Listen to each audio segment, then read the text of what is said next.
Hello मित्रमैत्रिणींनो, स्वागत आहे तुमचं माझ्या मिनी व्लॉगमध्ये. तर इथे मी निघालेले आहे ताईसोबत तिच्या बहीणबाईकडे, कारण त्यांच्याकडे चाललेली आहे लग्नाची तयारी. म्हणजेच आमच्या बहीणलेकीच्या नंदेचं आहे लग्न. आणि लग्नाच्या निमित्ताने वर्ण करायची पद्धती असते आमच्याकडे. वर्ण म्हणजेच सगळ्या नवीन पदार्थ बनतात, जसं वड्या, कुरड्या, पापड, शेवड्या वगैरे. तर इथे ताई डाळ वाटत आहे आणि त्यानंतर आम्ही वड्या करून घेतल्या. माहिती आहे मित्रांनो, ह्या ज्याच आपल्या जुन्या चालीरीती आणि आपले जे कस्टम्स आहेत, आपल्या जे पद्धती आहेत, त्या खूप चांगल्या आहेत. कारण याच्यामध्ये आपल्या संस्कृतीचं जतन तर होतेच, सोबतच आपुलकीच्या भावनेनं जे आपण सर्वांनी मिळून एकत्र येऊन जे पदार्थ बनवतो त्याची गोडी आणि त्याचा आनंद काही वेगळाच असतो. हल्ली काय होतं ना, की लोक सगळं रेडीमेड आणतात, परंतु त्या रेडीमेडच्या वस्तूंमध्ये ती आपुलकी, तो गोडवा नसतो.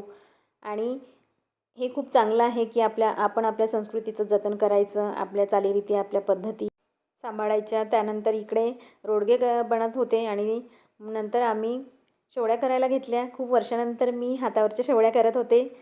लहानपणी काय व्हायचं ना, की आई अजिबात आम्हाला शेवड्या करू द्यायची नाही, म्हणायची जाड्या करता, हात स्वच्छ नसतात, काड्या करता तुम्ही, असं व्हायचं. परंतु आम्ही आईच्या चोरून एखादा छोटासा गोळा घ्यायचा आणि तो काळा मिठी होईपर्यंत त्याला लांबवत राहायचं. आणि ते करण्यामध्ये खूप मजा यायची, कारण खेड्यावरचं असल्यामुळे सगळीच कामं आली पाहिजे हा अट्टाहास असतो. मुलींना सगळी कामं आलीच पाहिजे. आणि इकडे आम्ही जेवायला बसलो. जेवणामध्ये बघा, आमच्या विदर्भाचे फेमस रोडगे, वरण, आलू वांग्याची भाजी, कोशिंबीर, दह्याची चटणी वगैरे असा बेत होता. छान आम्ही जेवण वगैरे करून घेतलं, गप्पा वगैरे मारल्या.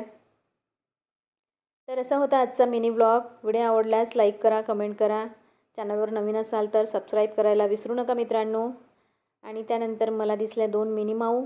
मी त्यांचीसुद्धा फोटो घेतला. तर इथे एक ब्लॅक कलरची मिनी माऊ होती. तर चला भेटू नेक्स्ट व्लॉगमध्ये. बाय.